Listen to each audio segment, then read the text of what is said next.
All right, guys. So this is what we called How to Engage an Open House with Joe. Thanks for coming to my class. So first, why do we want to open an open house?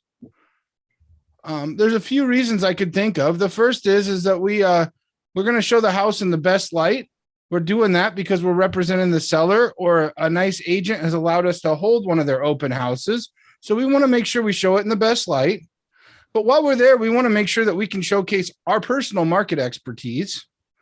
We want to make contacts, and hopefully we want to make those contacts into clients. And so that's hopefully what we're going to go through and show some best practices and how to make that happen. So the very first thing is how to show home in the best light. Okay.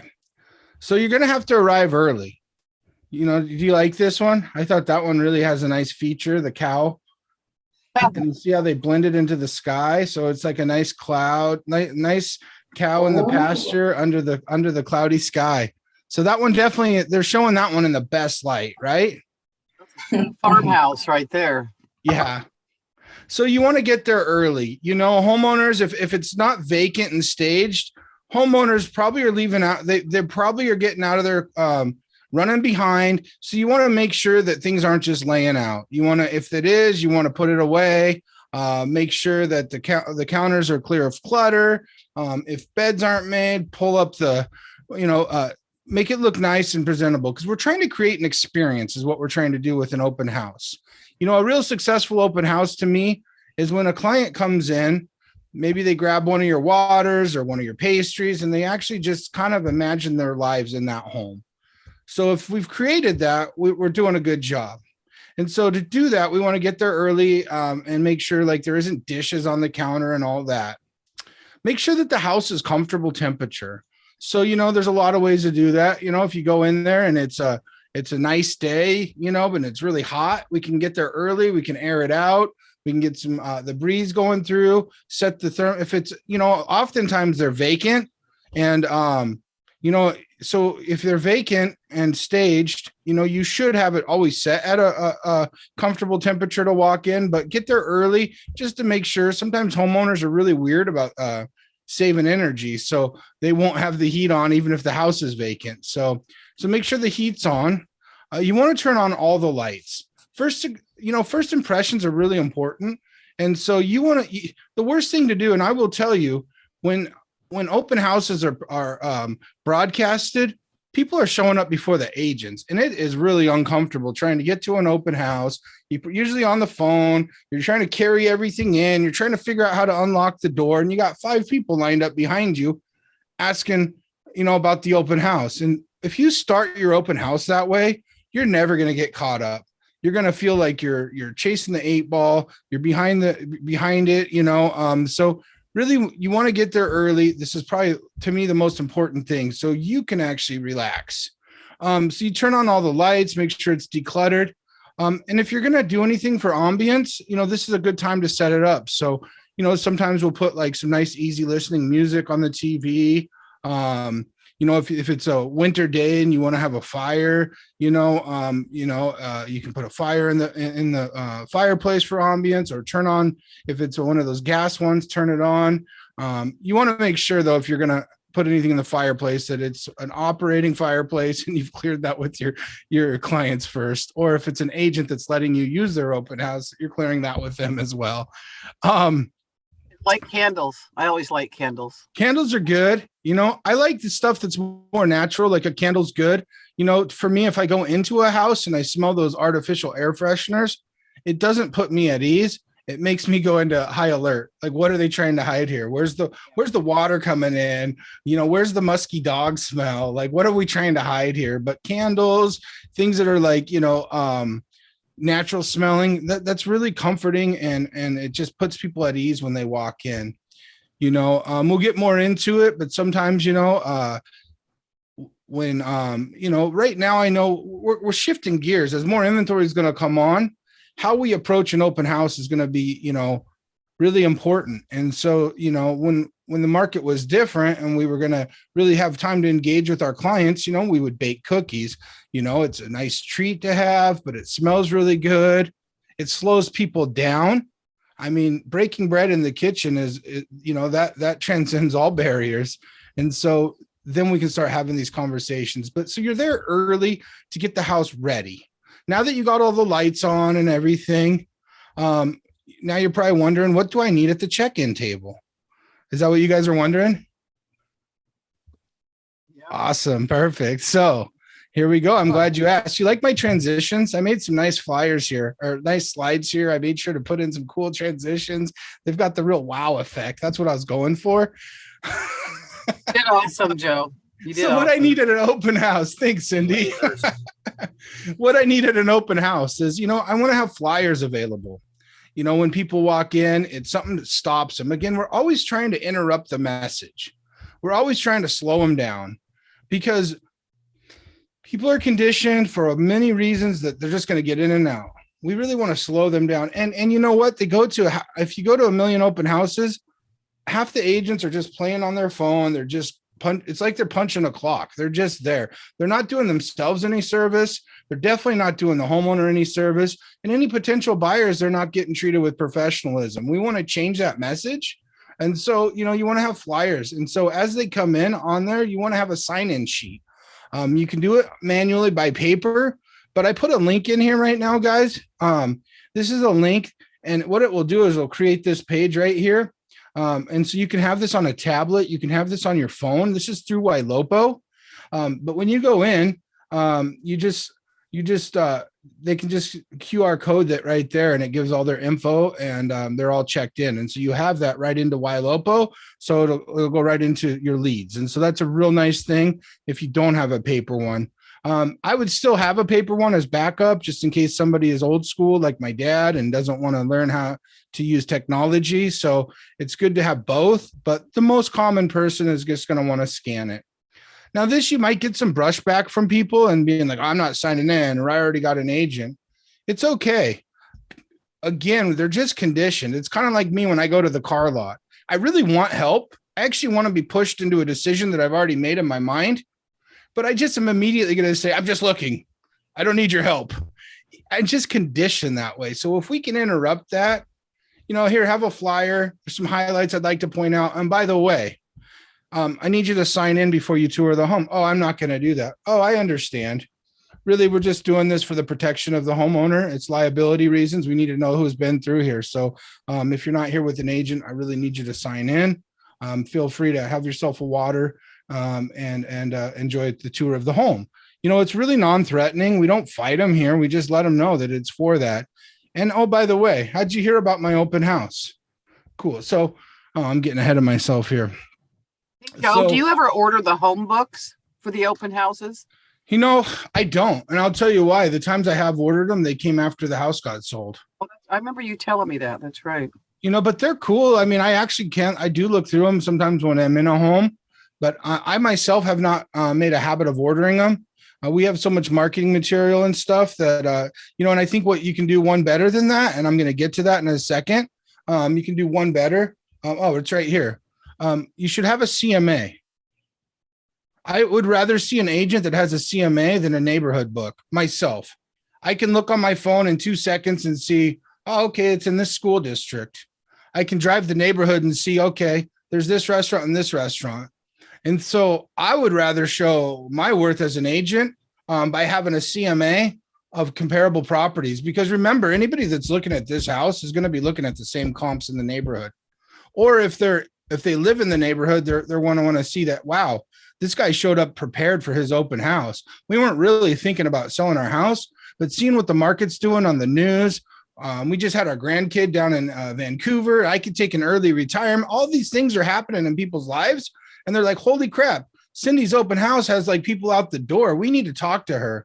We probably don't want to move for 5 years, but we should talk to her. And next thing you know, Cindy's at the table with them, signing a paper, and it's going live in 2 weeks because she was able to say, look, man, I had 9 offers. We got 80,000 over ask because she was prepared. And so having a CMA with you is going to be a critical thing. And I think that's going to add way more value than a home book. Also, a home book is not very engaging. It's going to showcase, in my opinion, it's going to showcase the title company. And it's another reason for us of agents to check out. if we're showing up, man, we're showing up. We're showing up with a plan, not to check out. All these little things help me to just engage on my phone, play Wordle, because it's a real tough word today. And, oh, hey, by the way, if you have any questions, let me know. That's not an effective open house. But if I'm able to say, hey, Josiah, thanks for coming. Oh, you live in the neighborhood? Check this out. Can you believe this house sold for that much? Oh, you didn't know that? Yeah, it's crazy, right? Oh, you just came from touring this house? Yeah, it's got one more bedroom, but man, did you smell that? Or, like, just if you know the market, that's going to speak a lot more than these home books. But that's my opinion. It's I wasn't really planning on going down that road, Cindy. But I was just kind of thinking about the advantages of it and the disadvantages. Now, if you can still engage with them and show it to them, and it's good for people to walk through. So yeah, so that's my take on the home books. You should always have a notepad or a form of and if you're all digital, that's great. I'm kind of old school. So as I'm putting this together, I just kind of think of my practices. Maybe you're really good at just putting it in your phone, whatever the case is, be ready to take notes. There's going to be questions you don't know. And that's actually a good thing. I mean, you guys hear me reference like the Columbo a lot. I try to not know too much about too many things, but enough to know where I can get the resources, because sometimes I want to have a reason to circle back with you. Hey, Terry, you know what? That's a great question about that. I know they said they did something to the roof and I cannot remember. Let me give them a call and find out if it's one layer or two layer, and I'll circle back with you, or I'll circle back with your agent. Don't be off put. If they tell you they have an agent, I'm getting ahead of myself again. I'm not good at following my own slides. I try to make it pretty. And then I was realizing this morning, I'm like, wow, I haven't even done the walkthrough. And another thing. Okay. So now the house is ready. So what do? This is where the fun begins. You lock the house up. You leave all the lights on so it still looks inviting. If you've got something in the oven, make sure you pulled it out before you leave. Now you're going to go put signs out in the neighborhood. We don't want to be a secret. We want people to come. And so putting signs out the day of is important because people probably drive by on autopilot all the time. So if you put it out a week before, they're probably going to tune it out. If you put it out the day of, people are going to be seeing you. They're out touring houses. The sun's going to start coming out. People are going to start getting their cold brew, listening to music, going for cruises, looking for open houses. So they'll start to see the signs. There was one time I think they said put 50 signs out. I could be making that number out, but you should put out anywhere between 8 to 25 signs. We use a combination of A boards and directionals. So you should put those out. When you get to the home, what I like to do is I put one of my A boards over the actual sign. So on the sign post, I'll put the A board over it on the open house side, and I'll take all the flyers out of the box. Why do you think we take the flyers out of the box? And they got to come inside.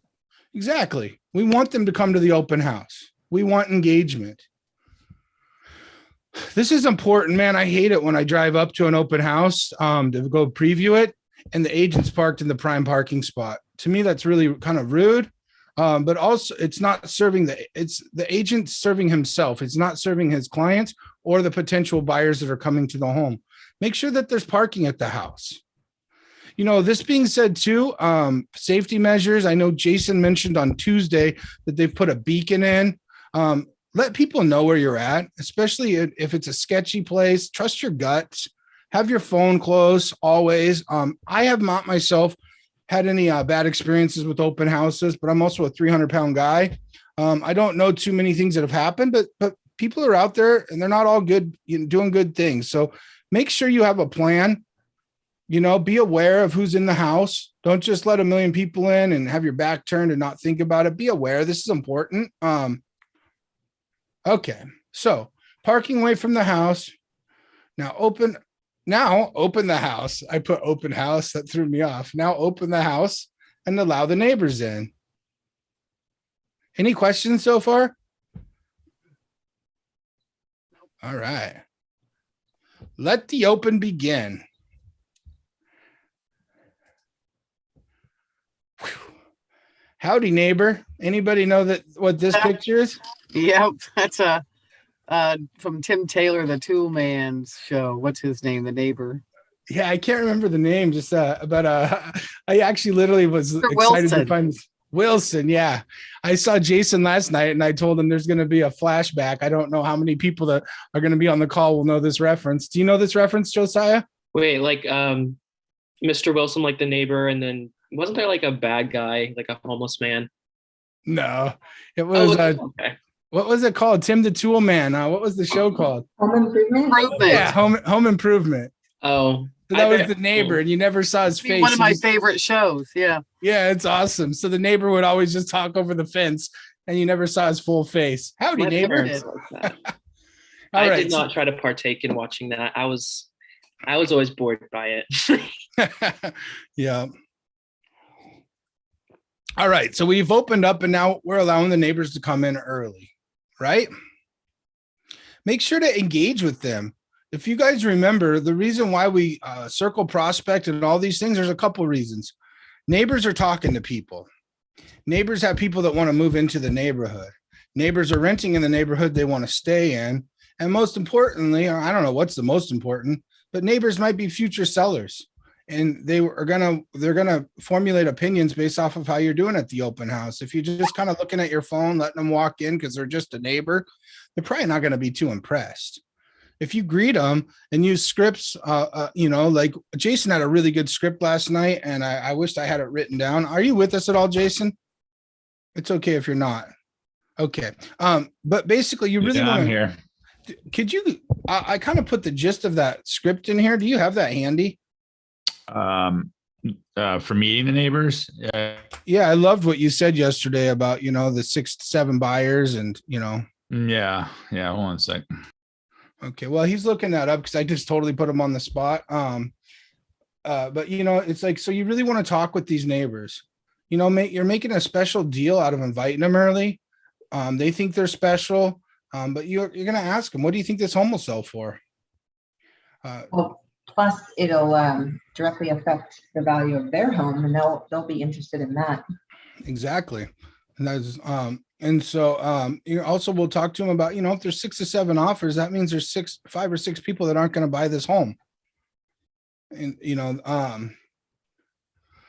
let's see here. And so you'd ask if they would sell if somebody would buy their home for that much. And then you set up a follow-up with them after the open. Yeah. Oh, whoops. Trigger fingers. What is going on? Phew, look, I just love the transitions. Cool, Joe. Okay. All right. So while he's looking that up, we're going to move on for now. Joe is on a roll. Exactly. Okay, here they come. Now what? You hide Again, underneath the bed. What's that? Don't hide underneath the bed when they come. That's true. Don't lock them out and wave at them. Eating your cookies. Okay, so here they come. So again, I just want to reiterate, we need to have everybody sign in. This is for liability reasons. This is, this also helps us collect data, but it's just really important that we set that bar on getting the habit of it. Hand them a flyer, tell them of the highlights. Say, hey, you know what?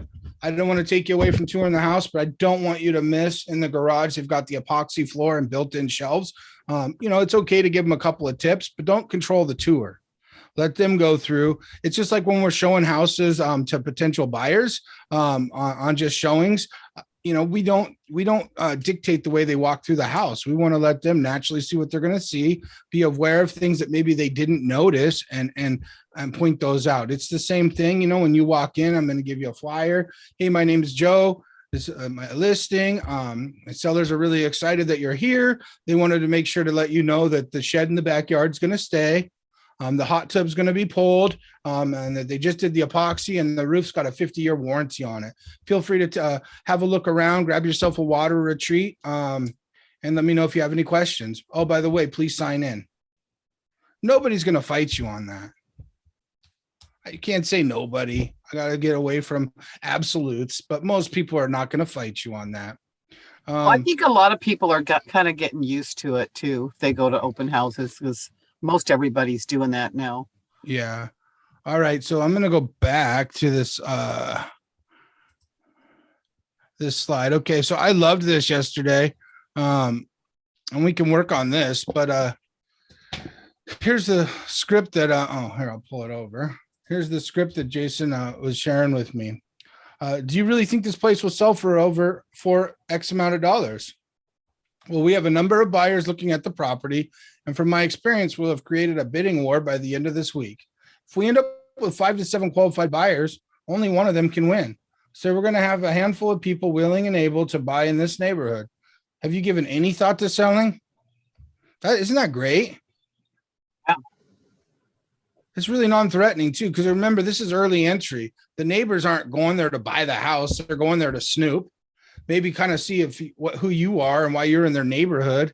And maybe they have some questions that they're embarrassed to ask in front of people, like about credit or they have plans that they're just kind of tiptoeing around, but haven't given it any life.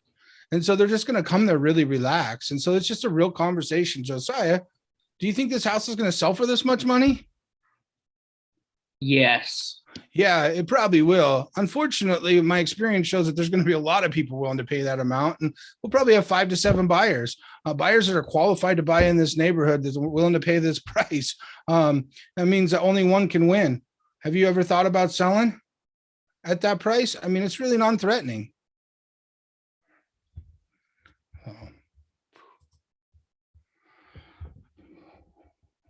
All right, so we're back at the open. It's not clicking now. There we go. Got the neighbors. Okay. So ask them if they're working with an agent. A lot of the times they'll tell you they're working with an agent and they're not. But that's okay. You can say, if you have any questions, I can follow up with your agent. Don't be threatened by that. It's an opportunity to build a rapport. The very first client I ever got out of an open house, honestly, he said he had an agent. Everybody said they had an agent. And I just had this weird thought. I said, hey, I'm a real new agent and I love working open houses. And I actually love touring houses with my buyers. How did you pick your agent? And why aren't they on tour with you? And I didn't say much more than that. And I just, at the end of that open house I think it was on a Saturday. So on Monday, I emailed everybody thanking them for coming in. And this guy called me and said, you're the only person that's followed up and I can't get a hold of my agent. I don't even know how to get approved. He didn't want to talk about that at the open house. And so I had him in a consult with my lender that day. And by the end of the week, we were in contract. They don't always work out that way, but I didn't know. I didn't know enough to not ask questions. And so we really want to be there and engaging with clients. Or not clients, they're just customers at this point. They're just people touring the house. It's an opportunity to make a connection and turn it into a client. Again, you want to talk to them about the activity in the area. If they're looking at this house, they're looking at other houses. Or at this point too, what I've noticed with a lot of buyers that I'm in contact with is that they're stuck in price points. And so their areas might be extremely different. So you might see somebody holding an open house in Everett and the very next weekend in Tacoma. But being seen multiple times by people shows you that you're busy and active in this business. And so, you might build relationships just by seeing people come through and tour. People build their whole business on open houses. This is one tool that some agents lean everything on. They have fun. They make a big production, a big party about it. But talk about the activity in the area and show them the comps. Show them your CMA. If it were me, I would have it on a tablet ready to go out of Cloud CMA. It's very beautiful. I can email it right to them and say, hey, would you like this sent to you? Cool. Now you've got permission to engage with them again and a reason to follow up. Allow them to walk through the house, take any notes of questions they have and get back to them. Always get back to them. And if they say, oh, I'm working with my agent, get their agent's information. Start building bridges with agents. They might be bringing you the winning offer. Or as the market shifts, as we see in the earlier morning, there was only one offer on a house. Now you can actually start engaging with people and make it a lot easier on offer review date. Maybe somebody came to the house and saw 50 people at the open, and so they were too intimidated to make the offer, but they're well qualified in the winning offer. You just need to reach out and touch them. Okay. Let guests know you will be following up with them for appropriate action based off of what they discover, i.e. a buyer's consult. So, hey, Terry, thanks for coming today. That's awesome that you're just starting your home search. I work with a lot of first-time home buyers. I've got a whole team that's really good with that. I know you're trying to just look at houses today. Let's grab a cup of coffee next week. My treat. I'll reach out to you. Let's set up a buyer's consult. Let me explain how the market is. I'll go over this CMA in more detail. I'll show you what it looks like to buy in this market and how I can advocate for you. Those are the conversations you're going to start happening when you're showing up prepared. When you show up like right at open house time and you're trying to get the sign out as everyone's pulling up, I'm telling you, I've done that too. You're never going to feel settled. And for myself, I feel like I left and I feel bummed. Like I feel like I let down the agent that let me host their open house. I didn't represent the sellers well. And it's just not an esteemable thing. When I show up prepared and I'm excited to be there and I'm engaging with people, like the time goes by fast. It's a whole different experience. And I have calls to action afterwards. So did I miss anything here? Yeah, ask them how they found out about the open. That's another, these are fact-finding questions. You might tell me you have an agent, but if I ask you then, so how'd you hear about our open? And you say, oh, I look on Redfin and I know that they don't have an active agent. I don't have to call their agent out. That's not good practice. I can just elevate their standards, elevate their expectations. I now all of a sudden have their information and I can email them. Hey, thanks for coming to the open house. I'm going to be holding another open house next week at another address. Would you mind if I shared that information with you? Did you tell your agent about that open house? Well, I just met him one time because I used the Redfin app and he let me in. He said he'd be my agent, but I actually like how you work. Oh, cool. Did you sign any contracts? No. All right. You really don't have an agent. I would love to show you what I can offer you. So now we're having these questions. So now we've talked about people in this open house. If we've done it effectively, we've had both opportunities to pick up buyers and sellers. When somebody walks into an open house and they see that you've just hit it out of the park, they're like, that's who I want to sell my house. Let's see here. Okay, here's some bonus tips. Invite a lender. Some of these open houses, okay, if it's slow, now you have a lender and you can role play while you're there. You can figure out how you two can actually go about getting business. You can strategize. If it's busy, they can help you with the overflow. They can collect apps right there and get people pre-approved. Leave a thank you card for the seller if it's your client. Also follow up with an email or a call or both of the activity that was there, good or bad. Keep them informed. Let's say that we missed the mark and we don't have anybody in the open house. It's not necessarily a bad thing. It's just an opportunity to call and engage with your clients. Source local baked goods. I know Ashley really is an advocate of this, but you can use this as an opportunity to showcase other businesses if you want. Oh, you know what? My niece, she just started a cupcake shop. I brought some in, have one, or I'll eat them all by the end of the open house. And then I'll be in a sugar coma. That's how I do stuff. I'm a little humorous. Well, at least I think I'm humorous. That's just my style. I engage that way. Some people are more a matter of a fact, and that's okay too, but yeah, have a treat there. Again, that's going to interrupt this message of I got to get in and out. All of a sudden you're inviting me to stay. And maybe if I was just trying to get through because I feel pressured because people are coming behind me, people are in front of me. But if I feel like I could stay, I might sit for a minute and I might look out and be like, oh man, I know this is only a 3,000 square foot lot on paper, so it wasn't going to work, but look at that green belt behind there. It's like a field and I don't even have to pay taxes on it. Now I'm seeing stuff. You know what? That couch I want to get, that's going to look really nice in that living room. Hey, do you have any offers on this house, Jason? Oh, okay. You have 2 pre-inspects lined up. Now they're asking me questions. What do I got to do to get this house? I really didn't think this was going to work for me. Now they're all of a sudden relaxed. So we're creating this experience in this environment where people want to be there. One of my open houses, I kid you not, is it was about 4 blocks from where I live now. It was just this little, it was a little cinder block open Mount Lake Terrace blocker home that he had done a major update inside. And he put a 3-bay, you couldn't call it a garage because it was a garage, but you couldn't get your car there. He was a woodworker. But this open house, man, it was so crazy. Neighbors were over there telling stories to people coming in. I was out walking the house, showing people the garage, and I came out and one of the neighbors was baking cookies because she saw that I had them there. Now that's a little unruly and probably wouldn't go over well for most cases, but I'm just letting you know that these can be fun and engaging. Have a partner agent available to show. In a market like this, when things are crazy and you're going to have a lot of people, it can be really overwhelmed. You're not able to slow down and talk to everybody like you want to. But if you have somebody there that can help you out, that's great. And then when Ashley comes through and is like, you know what, I was getting ready to write an offer on this other house, but I wanted to come look at your house. I'm going to write that other house, I think, but I don't have an agent. Now all of a sudden you have somebody that can break off and go write an offer. Or I want to write this offer now. You got your lender there. Those are some of the best practices and tips that I've come up with. And here's the most important. The theme is to remember to have fun.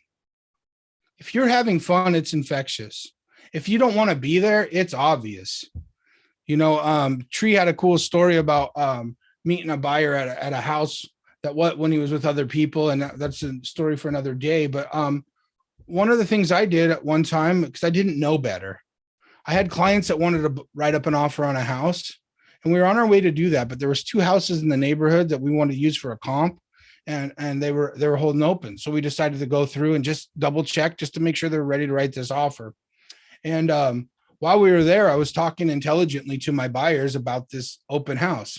The guy hosting the open house, he really was just sitting there playing on his computer, a video game, and not paying attention to the open house. It was really weird. And it was a pretty active one. And when I walked out, a young couple followed me and said, "It sounds like you know this neighborhood really well. We haven't found an agent yet. Could you help us?" While I'm with buyers that I'm writing an offer for. And, I didn't even know how to handle that, because I know this idea of love the one you're with. Like, you don't abandon the clients you're with to pick these people up. But we were able to exchange info, and I ended up selling him and his wife a home about a month later. And so it wasn't my open house. So what I'm saying is, when you're there, be alert. Buyers are there and they want help. They just don't know how to get the help. And so you're that beacon that's calling out to them, like, here, I'm a resource. You want to sell? I got you.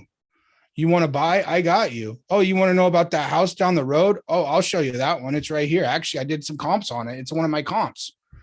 Oh, you don't know how to get pre-approved? Well, I got my lender right here, or my lender's on speed dial. Let's get this going. We're in a now business. And what's happened is that with the pandemic and with the flood of agents, some of these practices have gone to the wayside. And so if you start bringing these tactics into the forefront of your business and being mindful of how you're showing up, then you're going to excel. You're going to pick up buyers. You're going to pick up sellers. You're going to grow your business. And you know what? It might not be a today deal, but you're going to start collecting this data and growing your database, and we just signed a listing earlier this week, and it's somebody that's just been in our database for 4 or 5 years. But you've got to get that data to get that database going. And this is a very easy way to do that. If you're not picking up 3 to 5 contacts at an open house, you're probably not fully engaged in showing up in this market, because those buyers are out there. Those sellers are out there. Oh, let's see. So that's the slides I have prepared for you guys today. And let me turn this off, and we can have, do you want me to back up to any of them, or I can turn the screen share off and you can see my beautiful face? Yeah, your mortgage one reminded me of one we did. We had an open house. I was at an open house in Monroe, actually, and I remember the buyers came in, and they had an agent and they had financing, and they wanted to compete on this house. And through the course of meeting them and talking to them, their agent left. And they kind of were talking to me, and they're like, we really want to get something going on this house, but we're not ready yet. And I'm like, okay, well, no problem. I have a lender that's always ready. And and they're like, well, I don't really want to just use some random lender. But I'm like, well, I mean, you either have lender you can't get a hold of, or you have lender that you can get a hold of. I give them the story. He's our trusted team advisor, et cetera, et cetera. Anyway, long story short, we get him pre-approved that day. They make an offer, write up the deal, and I get both sides of the house because we're there, we're prepared, we have the strategy. So you will get business out of open houses if you're prepared and willing to engage, and that's the big deal. And it really does start with honestly, it starts with getting them signed in. If you don't take control and right away from the get-go, if you don't kind of present yourself as the, I am the person that's leading this open house, they're just going to kind of feel like, whatever, I can just walk in and out, and there's no obligation there. So I need to create some sort of an obligation, like, hey, look, here's the deal. This is an open house. Yes, but we need you to sign in. And then you can go ahead and look, but I'm going to, engage with you. We can see if we can build a relationship. And if you do it in that manner, and like Joe said, there's really, especially nowadays, we're getting 20 people through open houses in a weekend, 10, 15 a day. You should be able to get 5 of those easy: name, phone number, and email address, right? And if you're not doing that every single open house, you're seriously, you're wasting your time. 3 hours gone, in my opinion. I agree 100%. And also people have gotten complacent of not holding their own opens.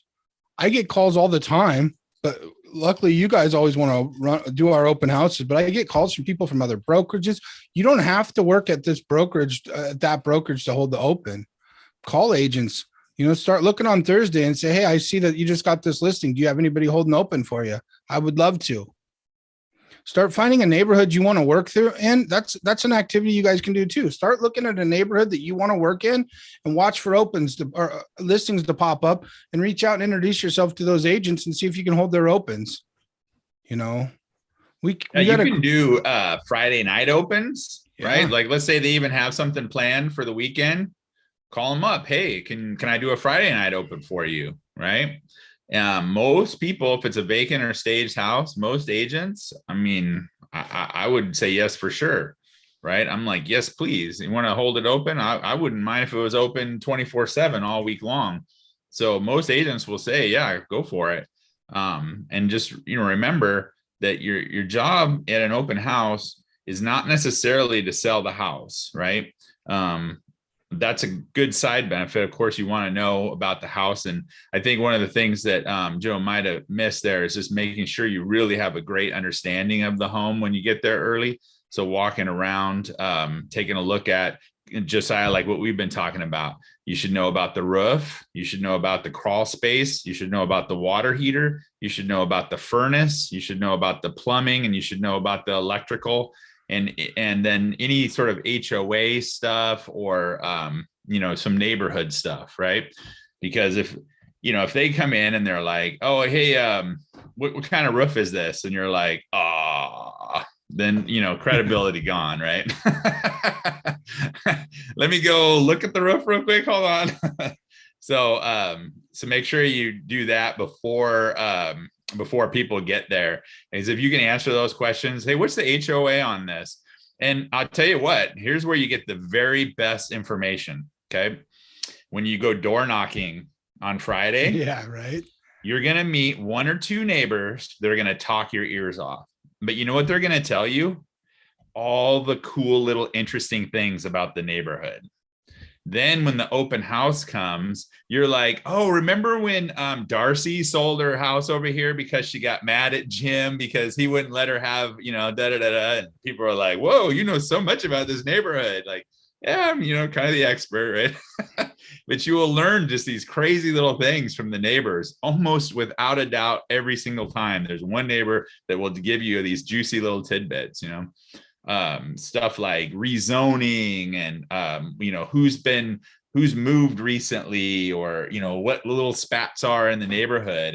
And people like I wouldn't probably talk about spats really, because I'm not, that's probably not the information, but you'll learn that stuff, and you can kind of take that information and reshare it. But that's where you get the real good stuff. And those people you can bet are coming to your open house. They're going to remember you, and they're going to make you look great in front of everybody too, because you engaged with them. You got to remember too, some people have just had like no social life, and so they're chomping at the bit to get out and say hi to people. It happens seasonally too. When spring starts approaching, people are in a lighter mood, but you add that with masks coming off and all this stuff, people are going to be out and engaging in a way that they haven't in a while. So you can have fun in that too. Don't be scared to have fun at your own open house.